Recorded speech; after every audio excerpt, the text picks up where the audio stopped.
Welcome to Inside View. I'm your host, Joel Metzger, and joining me on this edition is Ramona Green and Patti Poole, who both are involved with Relay for Life in Calaveras County. Welcome. Thank you. Nice to have you on for the first time with me. I've never had a chance to talk with anyone from Relay before, but it's been a long-time program in the county since 2002, and you've had up to hundreds of participants walking and running to raise money for cancer. So I'm looking forward to having the viewers know more about this wonderful event.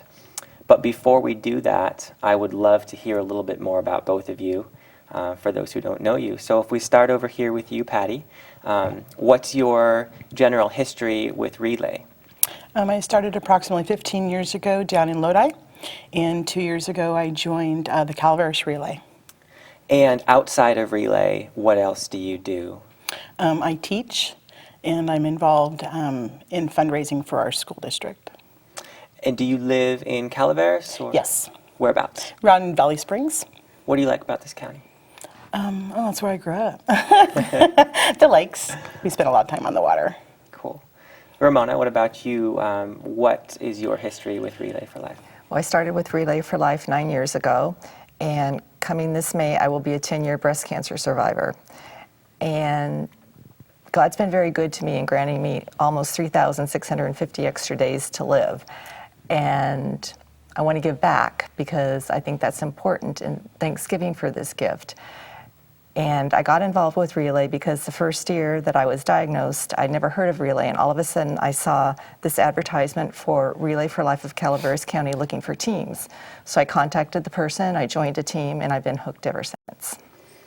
As a breast cancer survivor, how do you think your view of the world has changed? It's much more open to being more appreciative of every day that you have and trying to give back to the community and trying to give back for all the good things that have been bestowed upon you. As a survivor, do you feel like you view Relay for Life, this giant fundraising effort for the American Cancer Society, in a different way than someone who may not have gone through that experience? I think I do, because it's much more personal to me. Not only has cancer affected me, but it's affected many other people that I know. And once you start relaying, you meet even more people who have been affected by cancer. And it becomes a personal battle, because it's too late for my grandchildren, but I don't want my great-grandchildren to ever hear that someone they love has cancer. So you take that on as your own personal battle, I think. And I think it is different than someone who just has never had that experience. And Patti, you have not had cancer, yet a family member has. Yes. How do you think the event is viewed by you as a non-cancer survivor? I view it that if I can help, I agree also that I don't want my great-grandchildren to hear the words "you have cancer." We all knew what polio was, and nobody does anymore, which is wonderful. But anything I can give back. So if I can stop one more person from not. Let's let people know when the event is happening in Calaveras County. So when is it taking place, Ramona? It will be April 27th and 28th, which is a Saturday and Sunday, and it will be at Bret Harte High School in Angels Camp, and it's a 24-hour event, so it starts at 9 a.m. on Saturday morning and ends 9 a.m. on Sunday morning. And this is a constant walking, running all the time for 24 hours? Correct. Mm-hmm. So it's quite a spectacle, I imagine, if you're just driving by and you see all this activity out on the track. It is.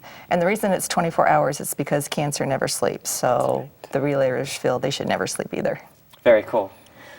I'm curious, when did this all get started? Way back when? How did Relay first get started? Oh, way back when. Dr. Klatt. Dr. Klatt. It started in May 1985 when Dr. Gordon Klatt decided he wanted to help his local cancer chapter raise additional funds.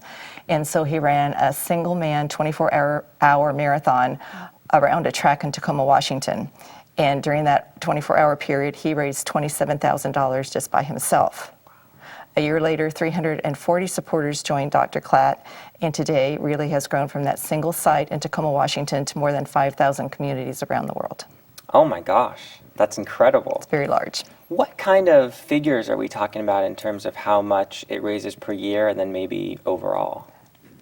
I don't think I can tell you per year, but as of 2008, it's raised over $3 billion. And I think that number is over $4 billion now, as of 2013. So that's an incredible amount of money. Wow. What do we end up raising in Calaveras County, roughly? It varies. Last year we were over 60,000. Correct. Wow. So let's talk a little bit about the event itself. It started with a single doctor going around for 24 hours by himself, and now it's become a whole community event. So when the event starts at 9 a.m., what's happening at that point? Well, we have an opening ceremony where we welcome everybody, obviously, and we do a Hero of Hope will speak. This is someone that has survived cancer, and we also will have a local person that has survived cancer speak. So we actually have 2 wonderful speakers this year. Then the end of the opening ceremonies is started and ended with a survivor lap, where every survivor that is at the event will make the first lap in honor of them. Then we have different activities that go on every hour. There's Minute to Win It games, there's jail and bail, there's a Miss pageant, a Miss relay, which is actually a Mr. relay, so only men can apply for this. They've got activities, like I said, the whole 24 hours. 9 p.m. is our Luminaria, which is in remembrance of people we've lost or in honor of people that are fighting. And then that's the most beautiful thing, I think. If someone needs to come out, can only give us an hour just to come out and visit us. 9 p.m. is when I suggest they come out. And then we end the morning at 8:30. We start with our fight back ceremony, and then we have our closing ceremonies. Like I said, every hour for that 24, there's something happening. And the Luminaria Ceremony, is that where people are holding candles and walking around, or is it something else? There are actually bags that you can purchase for $10. Okay. And you can either make the bag yourself or someone on a team can do it for you. And like I said, they're in honor of or memory of, and they're placed around the track. And we have glow sticks that go in them. And then different things take on at the Luminaria ceremonies. So, How many people roughly have participated over the years, and how many do we have signed up so far? 156, I think. I think it's 163. Yeah. I think it's 163 currently we have signed up as participants for this year's relay. But as we get closer to the event, that number will continue to grow because people usually procrastinate. And at the very end, right before the day of the event, we really get a huge Yes. increase. And it's organized by groups or teams as well as individuals in terms of how you're raising funds. Is that true, or? It's individuals that raise the money. Then we have sponsorships, and then we have business card sponsorships.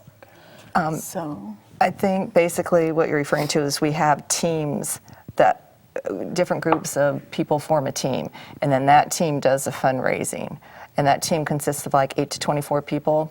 And they go out, as Patti said, and they solicit business card sponsors or event sponsors, which are the big sponsors, $500, $1,000. Usually those are big service organizations or large corporations. And then they also go out and they collect pledges prior to the day of the event from personal friends, coworkers, acquaintances, whatever.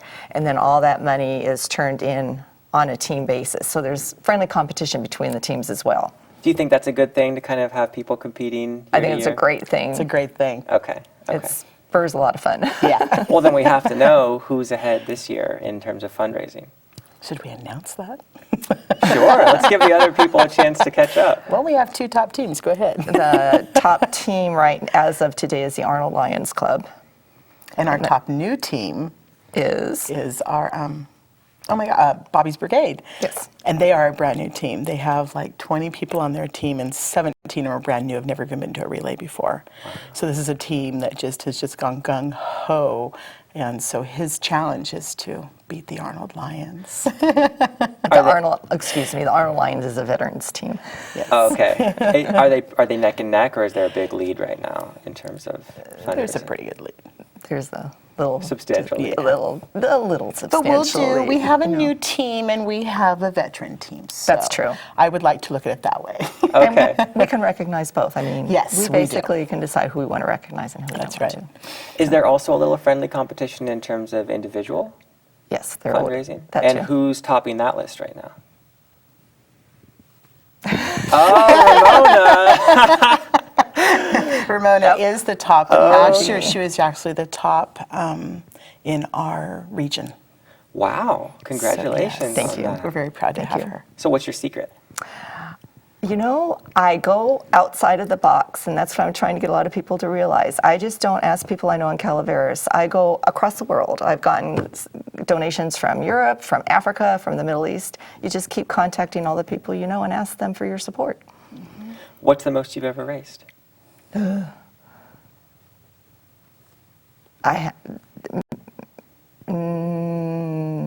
$9,000, Wow. something like that. That's amazing. So I guess people might be wondering, there's all this money that's being raised, not just here, but across the state, across the nation, across the world, upward of $200 million a year or more. Where is this money going? The American Cancer Society uses all the funds generated by Relay in 4 areas. One is research, and that's to find a cure for cancer. One is education, and that's to provide programs for early detection and cancer prevention. The third area is advocacy, and that's to enact policies, legislative policies that help save lives. And the fourth area is service, and that's service to cancer patients, to survivors, and to their families. And these are support programs that are available to these people, such as Reach to Recovery, which pairs a specially trained breast cancer survivor with a newly diagnosed person for mentoring and support. Look Good, Feel Good, which provides training classes on how to deal with cosmetic side effects that can occur during cancer treatments. Road to Recovery, which is looking for transportation assistance to get cancer patients to and from the hospital. And a lot of these programs are available to people here in Calaveras County. Are they kind of a cost-sharing model, or are they free to the people who need them? Free. These services are free. Wow, so that's very helpful. Did you take advantage of any of these during your fight with cancer? You know, I didn't, because I had such support from my family and my friends. I didn't need it. But there are a lot of people that don't have that strong family or friendship support group, and it's perfect for them. And you don't know an exact number of people in Calaveras County who are suffering from cancer, but there certainly are quite a few people, really all over the world, who are suffering from this disease. And one of the big goals of the American Cancer Society is to just reduce the number of people who are dying from cancer. That's correct. And I think people like to see progress. And I think there's a pretty neat statistic that you shared with me that shows that there is change being made. There is change being made. Today, every day, there are 1,500 people dying from cancer on a daily basis. Now, back in 1991, that statistic was 1,750 people every day. So that's a really good improvement in those last 12 years. But the goal for 2015 is to reduce that number even more and make it come down to 1,000 people a day. And eventually, hopefully, we'll have that down to 0 people, or close, if we could find this cure that everyone's looking for. Does the American Cancer Society have any up-and-coming treatment that's really promising at this point that everyone's excited about, or are we still just doing the best we can to mitigate the negative effects of cancer? I think there are some promising things, like especially in the area of breast cancer. There's a talk about the breast cancer shot and all those things. I think the goal is to find a cure by the end of this century. So that's what everyone is shooting for. Wow. But until then, there's a lot of money that needs to be raised, and a lot of research that needs to be done, and that's what this program is all about. So as people in the community hear about this, what could they do to get involved? How do they go about doing that? Well, they can contact any one of us. They can go to relayforlife.org, and they can look for an event, which would be Calaveras County. They can still sign up to be a team or on a team. If they just want to donate, they can go right to that page and donate. They can come out that day and donate. There'll be different fundraisers going on by the teams, so they can come out and support the teams that are out there. And there's a $10 fee to enter at this point, is that correct? There's a $10 registration fee for an individual to sign up to be on a team, but if that individual is a survivor, the fee is waived. And it doesn't cost $10 to come in and see what's going on. It's a free event. Oh, okay. Okay, but if you want to be on an official team. Yes. And Patty's right, it is a free event. We encourage the public to come out. This event is not just for cancer patients or cancer survivors. This is for the public to come out and show their support to all of these people. And as Patty mentioned, there's a lot of fun activities. There's going to be food, entertainment, music all day long, and it's just a wonderful experience. And it's family oriented. Yes. So we'll have a lot of kids games, we'll have face painting, all kinds of things. What are some of the most popular activities that you see going on in the middle of the track or around the track, over the years that you've been involved? The jail and bail and Jail and Mr. Relay is usually very popular. What are these all about? Well, you go ahead and talk about jail and bail.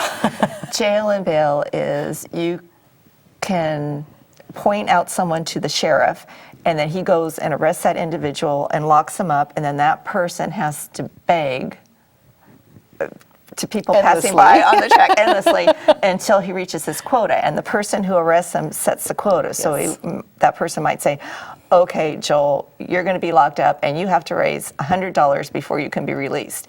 And you can't use anything that's in your pockets. You have to rely on people and the sympathy of these people as they go by and plead with them and say, please donate some money so I can get out of jail. Yes, and I think that's the most popular. That is the most popular. And Mr. Relay is very popular, and because we take a man, and you usually grab a gentleman off of your team, and we get to dress you up as a woman.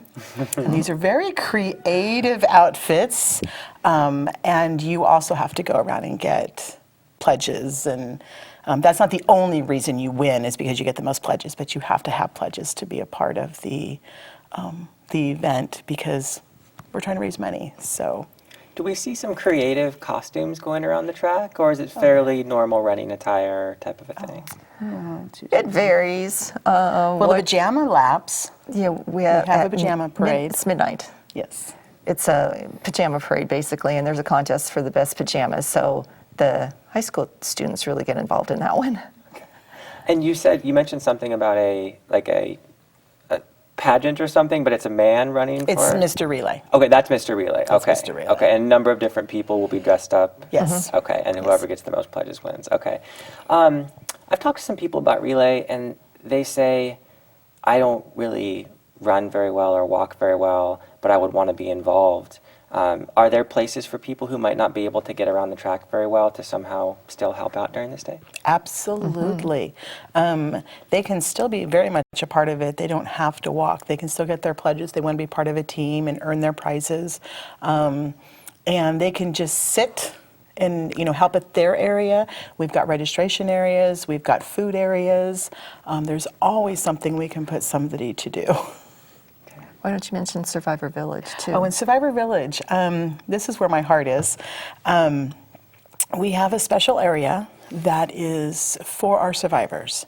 And after their first initial lap that they do to actually start Relay for us, we offer them a small continental breakfast for free, and their caretaker.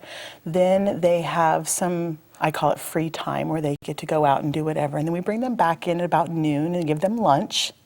And then after lunch, we have a bingo for them. And it's not just for the survivors. Survivors play for free, but if you come visit us or anybody else that's at the Relay can come play for 50 cents a game. And then all that money goes right back into Relay for our survivors. Wonderful, wonderful.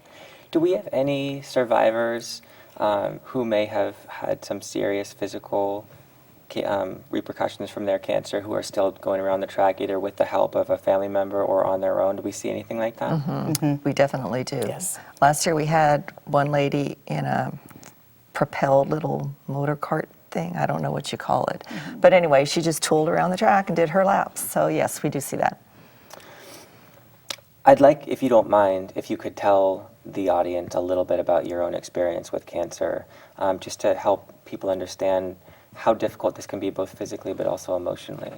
Well, as I mentioned, it'll be 10 years this May when I was diagnosed. And it was very interesting because we found the lump. I found the lump. It never showed up on a mammogram or on anything. And I was kind of persistent. And we watched it. And finally my doctor said, we need to go get this checked out. So he sent me to a breast surgeon. And he did a fine needle aspiration. What is that exactly? That's when you go in and you stick a needle where the lump is and you pull out all the fluids and you actually do a biopsy. So the biopsy was sent out and it came back negative. so great, I'm cancer-free, thank God for this. So we met with the doctor, and he goes, this is all very good, obviously. He goes, but the best thing to do is let's just get rid of the lump, because in case anything decides later to grow behind there, we'll never know because the lump will mask it. So it makes sense to me. So went in, had the surgery, and we're not expecting anything. Get a call a week later, the biopsy results are back, and the doctor goes, Ramona, I am really sorry, it is cancer. Oh my goodness. And he goes, and we didn't get it all. So then I had to go back in for a second surgery so I could get clean margins around the area. We went back in and we did that, and I got my clean margins, and that doctor saved my life. I really believed he saved my life, because it wasn't for him, I don't think another doctor would recommend let's just go in. Everything else shows, there's not a problem. And so that was really hard. Hearing the words you have cancer, especially to my husband, with him being there, it was just very difficult. And you go through all the different stages. First you're in disbelief, then you're in grief. Anger, I don't think I ever was really angry.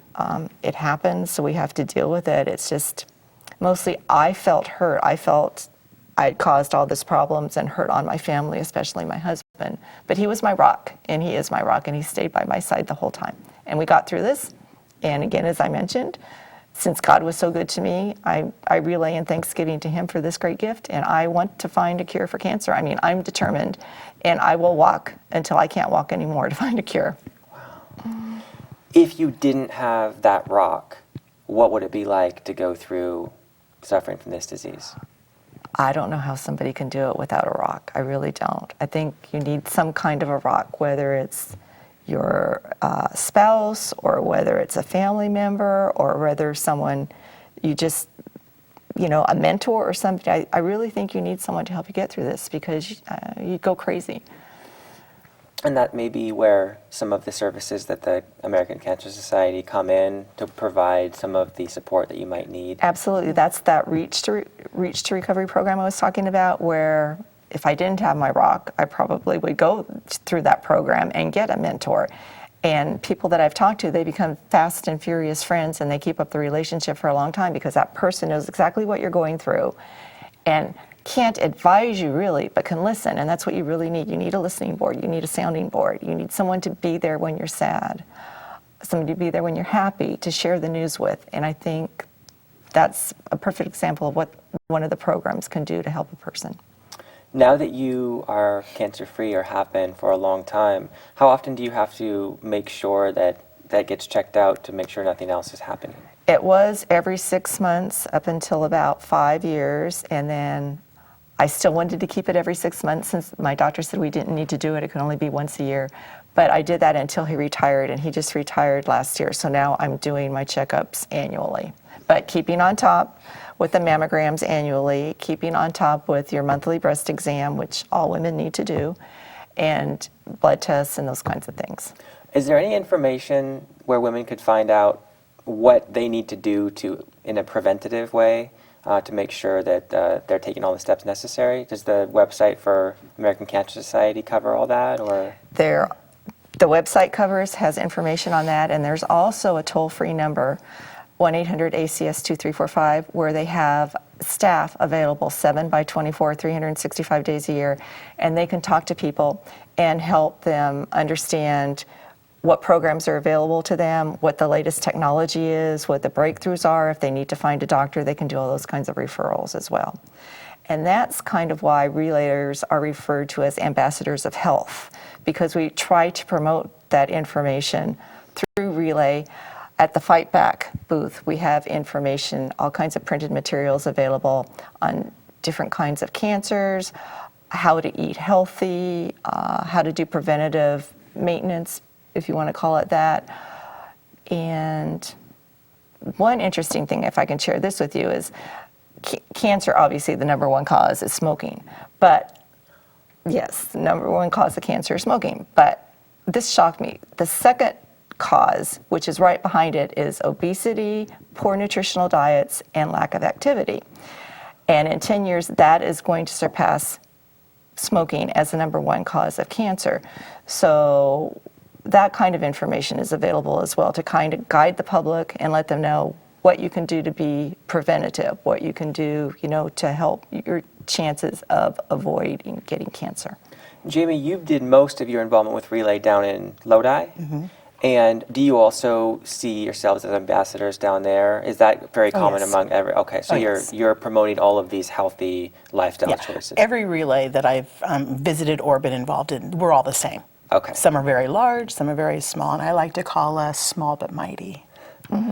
As a family member of someone with cancer, what was it like to go through that, not being the person with the disease, but still going through that experience? It's very difficult because when they're sad and there's tears and they're questionable, we have to stay cheerful. And it was hard sometimes. And you always just tried to, like she said, I tried to be my stepdad's rock. I tried to, whenever he needed something or was angry or happy, I always tried to just figure out what he needed. I would listen. I would be there. I would let him hold my hand. I would let him yell at me. I'd let him cry on my shoulder. And as soon as he yelled, it always seemed like he'd say, "I'm very sorry. I just don't know why I'm yelling at you." I said, "Because you're confused. You don't know." And meeting other people with cancer, they all say the same thing. They don't mean, but as the rock, we just have to be there and I always wish that I had it, because his got very bad. And I just kept thinking, why him? But Did he end up beating the disease? no. Okay, so you lost him. And we just lost my little cousin last year to a brain tumor. And my husband lost his cousin last September to lung cancer. So we've had 3 in the last couple of years. How does that affect you emotionally? I get mad sometimes, but that makes me work harder to relay. That gives me more of a reason to relay, more of a reason to become the chair, more of a reason to bring people in and fight hard for it. So you have a fire inside you, and I do. I'm kind of feisty with these guys. and you have this this great desire to just give back now that you have beaten the disease. I do. So you are both exceptional ladies, I must say, and I'm sure that you're just a small representation of how many amazing people are out there with amazing stories.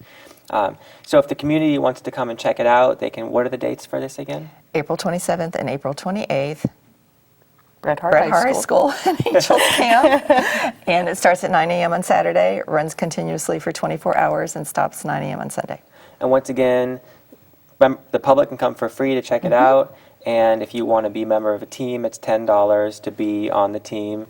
And then as you get ready to run or walk, you're going to be raising money, hopefully, for cancer prevention and research, so on and so forth. And if there's any survivors we haven't reached, we would love for them to sign up. Even if they can't be at the event, we'd love them to sign up. And to sign up or to get more info, what do they do? Who do they call?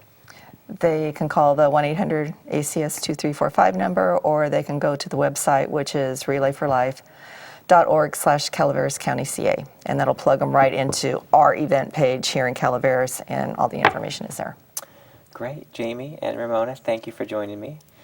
And thank you for joining me on this edition of Inside View. I'm your host, Joel Metzger, and I hope to see you right here next time.